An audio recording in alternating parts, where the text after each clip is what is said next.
I'm Christina Gilchrist. This is Michael Gilchrist. I'm a patient. I'll give you kind of a rundown of my story.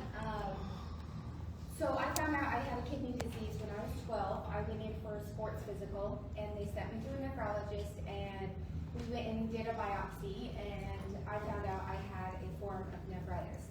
We still don't know what strain of nephritis, but I have nephritis. And it was very mild, and so my doctor didn't really think we'd have to worry a lot about it until I got a lot older. And then I went and got pregnant when I was 22, and during that pregnancy, I acquired toxemia, which is preeclampsia, and I ended up going into seizures. I had seizures, and during those seizures, my optic nerve and my retina in both eyes exploded.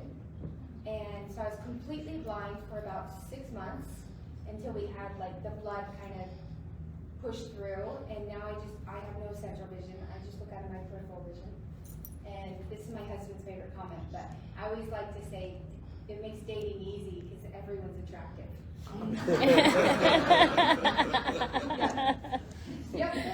So donating to you, but yeah, well, so I ended up going to kidney failure because the seizures ramped my hypertension up. We couldn't get it down, and my kidney disease just took over.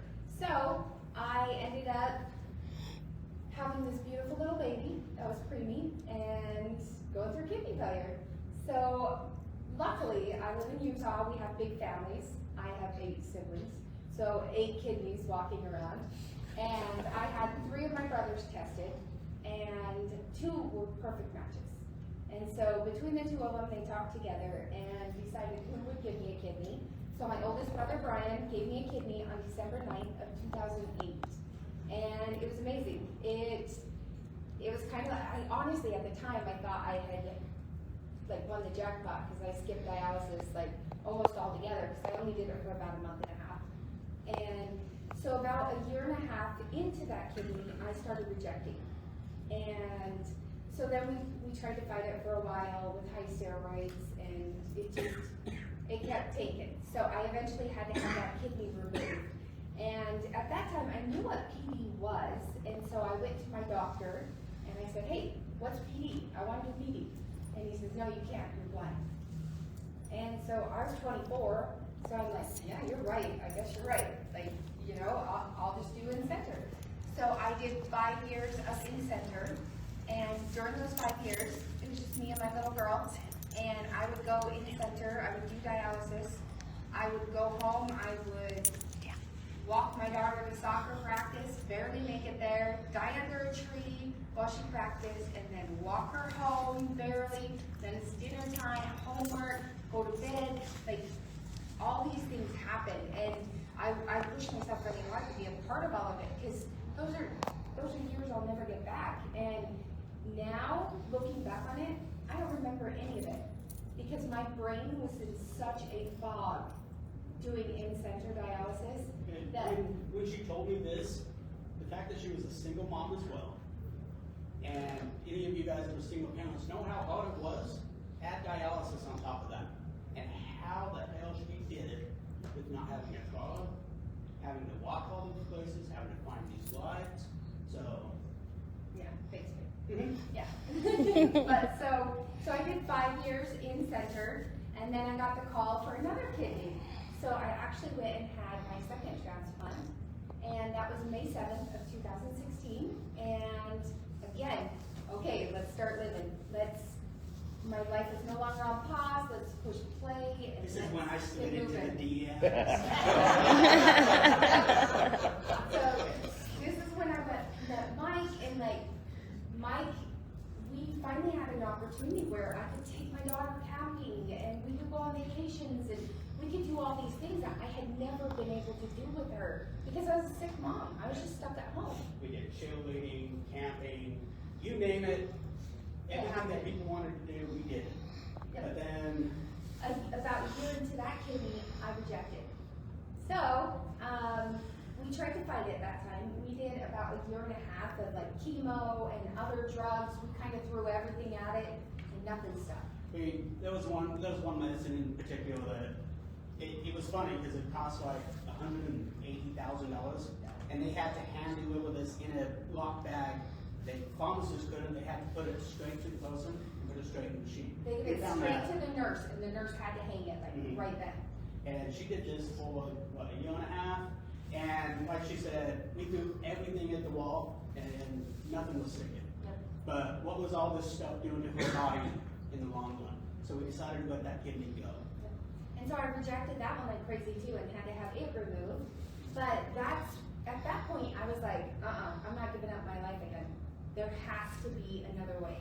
So I started dialysis shopping, and I think I went to 5 before I went back to my original doctor from when I was a kid, and I said, hey, I want to do this, help me do it. And he was like, okay, let's figure it out. So we sat down together, and like we learned how to like use our fingers to do the connection so everything was sanitary, and I got to where I did PD 100% all on my own. All on my own. He didn't help at all. And it was amazing. I was able to continue going camping, and I had no idea that being at home would make me feel so much better. You don't feel like that zombie. That dialysis when you're in center is enough to get you back to dialysis. That's it. It's not enough to make you live. It's just enough to keep you alive. So and going through that process of food injecting, you know, she's sick all the time. You know, I'm carrying her to a bed. When we found PD, that's when we decided to start living again. Anything that she wanted to do, we went out and did. We got engaged while on PD, and then we did PD on my honeymoon. Yeah. And which was cool because we did it local. We were able to grab our cassettes, our boxes, just go and do PD. Ironically, we forgot some joint bags. Yep. But we were able to call on us, get some joint bags. We were able to keep going. Yep. So we were able to do that, which is incredible. So PD, it seriously like opened our lives up. It kept us living that lifestyle. yeah, and this one makes people cringe a little bit, but as you can see, she's doing PD on a motorcycle, and it's because we had to. Yeah. And we were stuck in traffic, and it had to be done. So we just pulled over, and he came up with this idea to have this little bag, and it had absolutely everything in it to do dialysis and keep it sanitary. And so we used that, and we just did dialysis. Yeah. And we went on vacation to Arizona, and you know we took our machine on the airplane. We had all our supplies delivered where we were going, and But then, so PD, after 3 years, my catheter started coming out, and so I went in to get a new catheter. So they pulled that catheter, and we put a new one in, and when we tried to use it, it wouldn't do anything. Nothing would go in, nothing would come out. But Well, speaking on PD, some stuff that we did while camping, I designed a system where we ran PD off solo pellet. And as you can see, she's up there with the moose, little moose, and she was doing PD at that moment where we could disconnect, she could run outside and not miss any of this stuff. yeah. So PD stopped working. I ended up finding out I had abdominal adhesion, and so my intestines were knotted up around the tube, and so we couldn't do that anymore. And what's really crazy is for everyone that was here earlier, I actually about 6 months to 7 months before that had gone to see Sam speak. And Lacey spoke earlier, and her husband, and I found out about home hemo. And I had no idea what home hemo was. I heard him speak, and I'm like, oh my gosh, what is this? Where is this? And so then, as soon as I found out PD wasn't working, we were like, okay, home hemo's happening. Yeah. And so, in between this transition, you guys know how bad dialysis can be. For some patients, it's amazing. Some patients in center works. And I will never bash in center. And if that's what you want to do, then you do it. But for some people, it does not. And that's Christina. I would have to carry her out of the car to take her into dialysis. I'd have to grab her into dialysis, carry her out. We had a game basically where, okay, how far are we going to make it before she pukes? because I always puke. Yeah. So, So we decided we were going home hemo. yeah, and doing home hemo, it was basically, let's see, it was basically my job. My job as the go owner was to make sure that she's just laughing. My job is to keep her upbeat, to keep her happy. She has enough people in her life telling her, you're gonna die. You're not gonna be able to do this. You're not gonna be able to do this. And my job is to make inappropriate jokes at the right time. Right when the doctor comes in and makes a comment, I throw in a comment just to make her laugh. All the way. You know, she has too many people doing that. And like I said, this one right here, okay, she loves Christmas. And we decorated the outside of the house. And then she came in and realized what the inside was. And her comment as she's saying this is, why'd you guys do this? Because she's lived this her whole life. Why did we do it? Because you're being tortured, basically.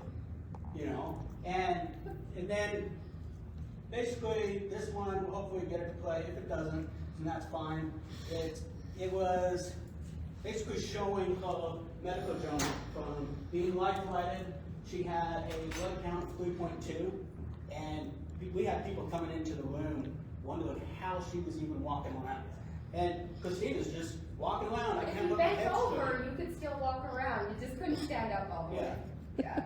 So we started training for home. Yeah. And our goal was to be home by Christmas Eve. We started at the beginning of December, and we were home by Christmas Eve. Christmas Eve was the first night. Mm-hmm. We did our first night, Christmas Eve. We were able to dialyze. We had family over. Yep. We were able to do presents. And I was hanging out with everyone while I did dialysis. Yeah. It was incredible. And the pictures before that was dialysis sucks. She was training for dialysis. I switched to night so I could do dialysis on the day. And I decided I'd make her a dialysis wall, basically an advent calendar. Every time she came home from doing dialysis, getting poked, she was able to punch a box. And They're all dialysis box, my supplies that come in. So we use those. and you can see that we started living again. We started going, for the day after Christmas, we went and did snowmobiling. And just started living again. And this one's kind of, I made that sign at my work, And like, people always ask about like the care partner relationship that we have. And like, I loved him before. But like, now, like, I trust him with my life every other day. And the bond that makes, you don't realize, but that's an extra gift that you get when you do go home, is you have this person. I'm no longer in this by myself. And even though I went to a center and I had so many people that were there and telling me how to do things, like, I was alone.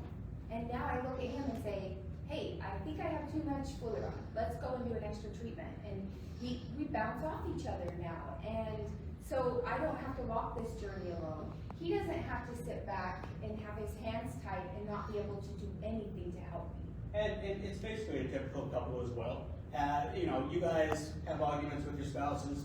Have you ever had to hook them up to dialysis in the same night and do silent?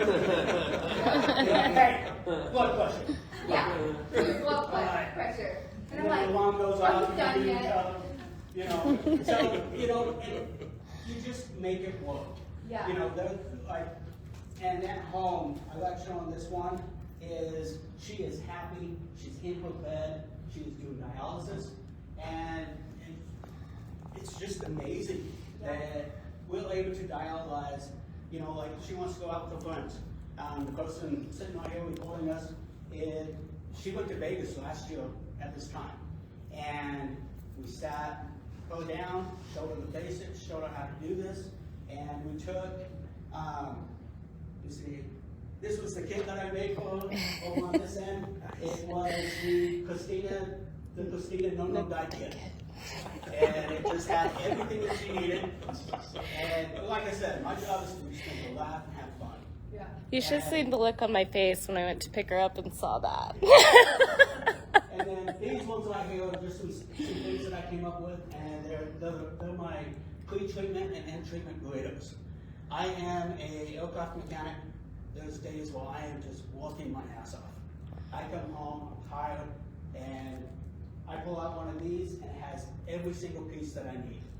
If I have something left over, I know I need to stop and look at it again. And then, here's another cringe moment. Us up camping. Okay? She wanted to see. Emo of camping. Yep. And we're letting it off the generator. And she told me, I want to see the hummingbirds. Okay? We make that happen. And you can see the case as we're loading up. And too many people in her life have told her, no, you cannot do this. Okay? When she started in center, the immediate thought was, you cannot do this. And as you can see right here, we have a blind chick driving a side-by-side. Why? Because she I would wanted to. recommend it. I would recommend Yeah, it. especially when you're driving in front. Especially if you have to stop something. and- Just yell as you're stopping. So, but that movie, basically, I asked her what she's doing, she's like, I'm driving. Just a typical comment of, this is what I'm doing. Because she wanted to. And we take these opportunities to show the younger population what dialysis is. We have a tradition where you come over to our house and you decorate a cookie. Come on. That's not your freaking head. Yep. We put the kids in and we do it about 7 o'clock at night. We decorate cookies, we'd have fun. And then at that time, They would come help in with us. us, Hook up. show them what blood pressures are. It is amazing how many people don't realize that the blood is actually being taken out of you. Yeah. And I remember when we went home for the first time, her mom was sitting there and she sees Whoa, some whoa, blood. there's blood. And she's like, well, where's that going? Is that going to go back in? And this is something that took care of her for over 20 years. Yeah, I'd done 5 years in center that she would pick me up and take me home from, and she didn't know.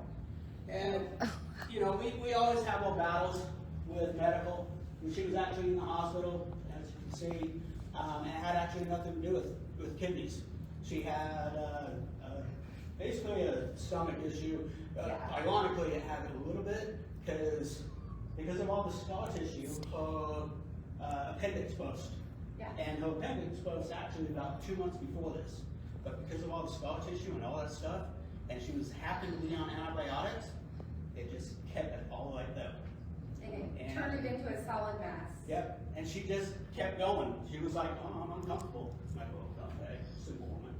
But, like I said, my job is to make her laugh. And I think though, if you look at these photos, like, I did 5 years in center, and I was truly counting every single day at the end. I was like, if they don't call me, I'm not gonna make it. And in my mind, I'm thinking, my daughter needs a mom. And that is, I knew every day I was gonna push as hard as I could. And I got to the point where I was contemplating saying, hey, like, my parents really love her. Like, they could take really good care of her, because it was getting so physically demanding for me to get to the next day. And when I got that call, it was the biggest gift ever. And you guys just bringing up the conversation and saying you have home options, that can be just the biggest gift you ever give a person. And whether they've got complications or not, you know, just letting them know, listen, we got options for you. Let's talk about it. And on home hemo, as you can see with the U.S. Capitol, we were there for the National Kidney Foundation about a month ago, and we were actually fighting for the stuff that we're talking about right now. More additional funding for home dialysis. And for nurses and more, staff. more funding for preventative care.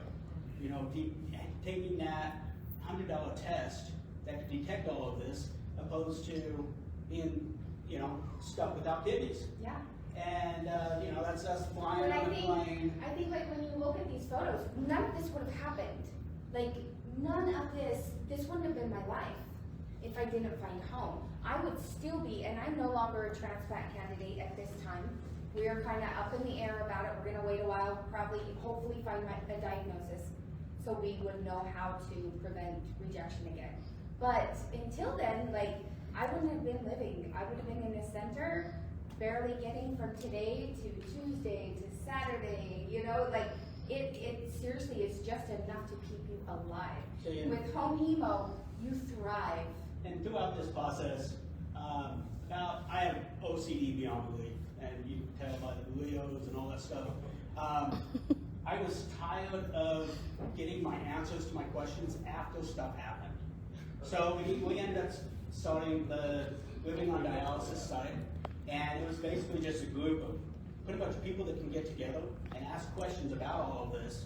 And we have technicians on there, we have doctors on there, we have patients on there, and it's basically to see how life, just basically you can keep on living doing all of this stuff. And then you have to join that one. That was a private group. Pretty much what's said in there stays in there. But then on the other one, this called Blind Chick Living. It's basically just everything that she's doing, and you can see it. And these guys are a good example of. They found out we were coming to Vegas, and they decided to hop in their LV and do traveling as well. Just come see us. It's humbling. Yeah, I did dialysis You know, before we came here. we had a lady that was pregnant on dialysis. Just the other day, she met us in Vegas with her little baby. And the reason that baby is probably here is because She was on home treatments, and she felt good enough. She was able to carry a baby in kidney failure. I can't even. when so many people told her, you cannot do this. Yes. And on the groups, it was, no, here was a handful of people. Who are currently Let's give it pregnant. a try. Let's have them all work together, and And two we of had- them had their babies within a week of each other, and both babies are just thriving. Yeah. Yeah. So basically, she just kicks ass. Do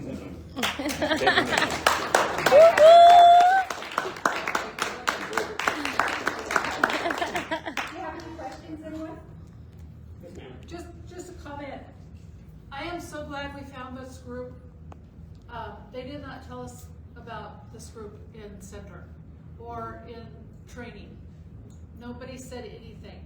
And I found it myself. I found actually the Home Dialyzers United group, and Michael found me and invited me to this group. But this group has been a godsend because they answer questions, things that I'm feeling. I know other people are feeling the same thing and stuff that I'm going through. I don't want to hear negative stuff. I want to hear all positive stuff, so that when we were ready to get in the motorhome and go, I had 1 million people that were there to say, get in your motorhome and go. There's nothing stopping you from Here's doing how we that did it, in the that's how motorhome. you do it. So, And even like the questions you have about, what do I say to this patient? Like, if you go on there, there's somebody who's been in that predicament before, and like, that's our goal, is just to help people get the word out. yeah, just actual shooting busy life. We have a podcast too. And things are getting hectic, so we haven't done many lately. But we tell people, how can I convince that, you know, I want my husband to help me go home. And I tell them, put on the podcast on episode 1. Just in the background, you can hear a story. And that gets the itch going. And that's what I would suggest to your patients, that you feel, have the opportunity to go home, but you can tell they're scared.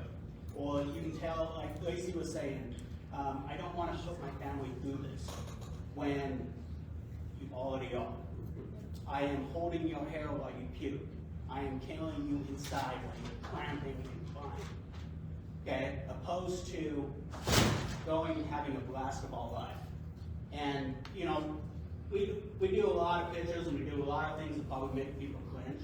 But the only thing I choose to look at throughout all of these is a smile on her face. And if she goes out, we find the safest way to do them. The thing is we're not jeopardizing my health with any of these. We have done our homework, and we've had, honestly, I've had the best nurses on the planet, and I'll keep them forever. And like, we sat down, we went over everything, we did our research, we studied, and we make sure when we do a treatment, no matter where we are, it is sanitary. It is going to be the right treatment at that time for me. yeah.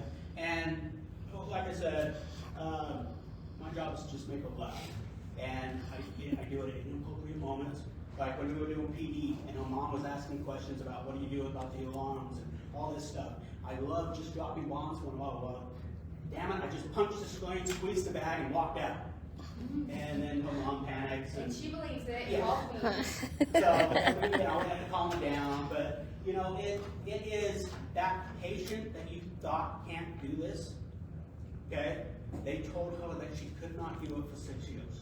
And I'll just add, I completely set up the next stage. I can set it up 100%, I can take it down 100% all by myself if I needed to.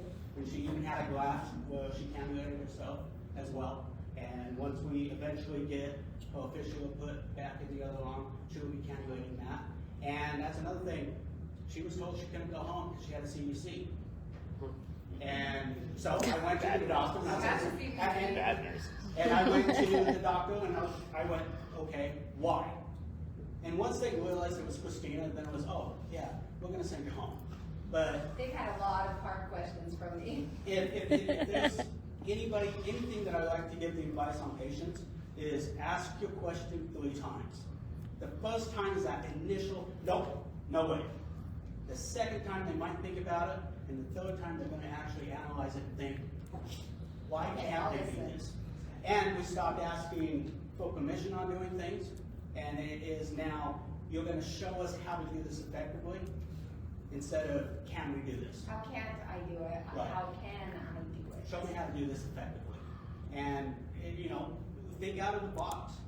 And I know you guys are tied to policies and all that stuff, Yeah. and that's where this comes in good. If you have questions of how to do something, go here.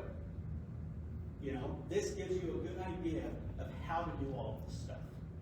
So Christina, for me, I have just a quick, because I know, I don't know, maybe it's not quick. You know, for us in the room like that don't, like, so there's probably some of us here that don't have family or somebody that's been on dialysis or anything like that. Yeah. And as a technician, or even as a care partner, what is one thing that you would want, like, dialysis staff in general to understand about having that conversation about how dialysis is impacting not only them but their family? What is one way that you think would be the most effective way to introduce that conversation? Well, I kind of think it just has to be straightforward like that. Just, hey, like, yeah, your family feels helpless right now. Let's give them a little bit more control back. And that's where having the advocate or a resource of somebody else showing, because we do have a lot of like older couples that think their life is over. Yeah. It's supposed to be the best times of their life. And when I actually sit down with the husband, because he's got his hand in his head, he's like, what are we doing? I don't know how to keep going. And he's like, I'm retired. I worked 45 years to do all this. And I'm like, then why don't you? And I start showing some pictures of being on ATVs, going up camping, going and traveling. Go see your kids. Hopping in an RV and go see, you know, random people you never met. You know, just do it because you can. And all the options are there. I think, to be honest, I think different things are starting to become available. For example, I am making a board of the things I do on dialysis outside of the center, and we're going to post that in the center's lobby. And I think, honestly, they just have to see someone doing it. Because once they do, they're gonna be like, whoa, like I go in center and I sit down with someone who looks like they are sick, because they are. And we start talking and they think I'm a salesperson, and they're like, well, you don't understand. What do you mean? I'm a dialysis patient. What? You don't do dialysis. Yes, I do. Well, why do you look so much better? Well, because I get more treatment. I'm getting better dialyzed than you are. I feel better than you do. And those are things that, like, you have to use those resources around you and just kind of, even if you just put up a photo of someone doing dialysis at home or something on your board. People think when you leave the center, you died, no matter what. You just died. Oh, dang it, that girl's not here anymore, she's gone. But they don't know, no, you're now living, you're at home, you're thriving, and they could too. Yeah, to answer your question, just to light that fuse. Right. That's all you Yeah. have to do. Something that they've always enjoyed doing. Okay, How do we make that work let's with make it so you can go do that. You know what you guys Like, have. what are your stresses, what are your worries? Yes. And like I always ask them, like, what'd you do before dialysis to fill your time? oh, well, I went with girlfriends, and we went and did this, and I did this. Well, when's the last time you did that? One of the Well, I things, haven't. one of the things I was gonna say, you hit it on the nose, that when you go home or that person goes home, they don't know that they went home on Right. therapies. One of the things I love to do in my clinic is when they graduate, I announce we have another home patient going home That's to incredible. relax at home and do their own Graduation treatments. ceremony. We do Yeah. that. Yeah. That's, yeah, Awesome. I tell you, and that pushes people to do it. You didn't get one? Yeah. And That's most beautiful. of us, That's beautiful. most of us are willing to come and like help you guys out. Like I truly, I've been going through this for 18 years of my life, and I go and speak whenever I'm asked. I go, if someone calls me, I will spend hours with you on the phone. I will talk to anybody that anybody wants, because if me going through it, my mistakes help somebody else's life be better, then it makes what I've been through worth it. And a lot of us feel that way. So talk to your at-home patients and say, hey, would you be comfortable talking to so-and-so? And maybe they would. And something else you can say as well is if a blind chick and a dumb mechanic can do this, anybody can. Anybody. He's not that dumb. I did for about 6 months. I helped in center kind of refer people to different home modalities. We don't have a home chemo program yet. My favorite thing to ask them was always, how would you like to not be here? Right. Right. What would you And do? that's- What would you do with your time if you didn't have to be here? Yeah, Right? you know, I've never had somebody say, no, I'm okay here. I've Right. never had somebody say, I want to be here. Yeah. And then you can just provide them the education, you show them, this is what we have, these are your options, and I'll come back and talk to you next time. Yeah. You know, and remember earlier I was saying how like I didn't ask a single question when I talked to that one patient, right? Well, that opened my eyes to a whole different approach, and it became that exactly what you just said. You know, if you didn't have to be here, like let's live in a fantasy world, you know, where you could do whatever it is you wanted to do. Where would you spend that time?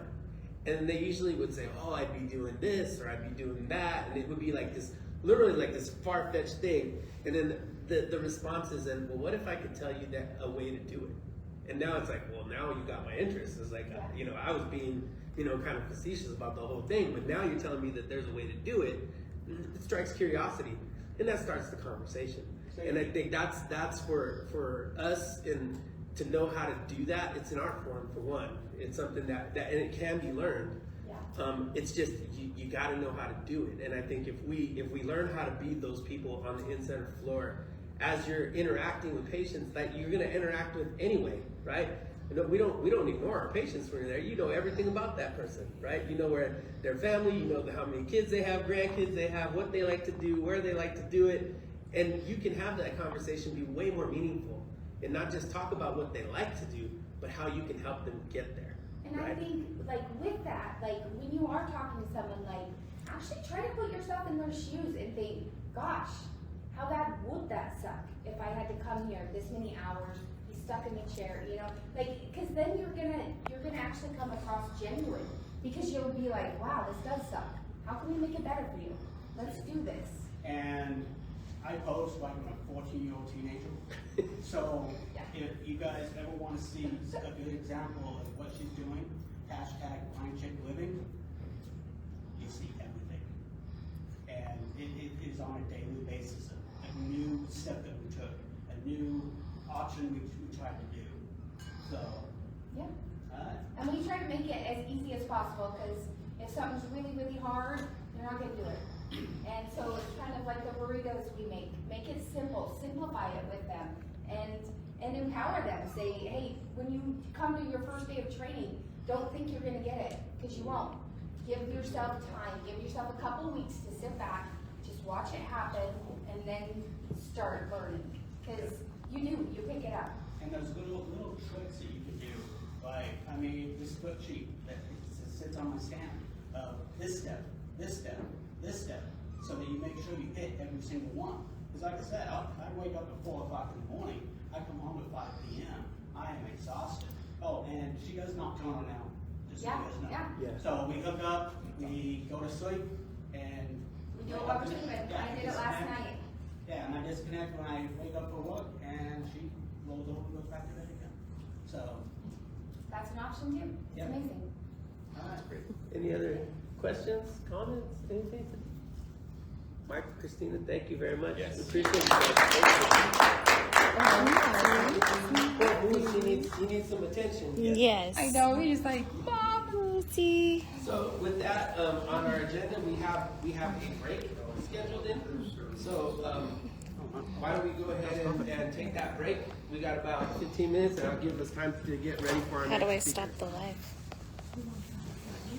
What? Oh, finish? Yep.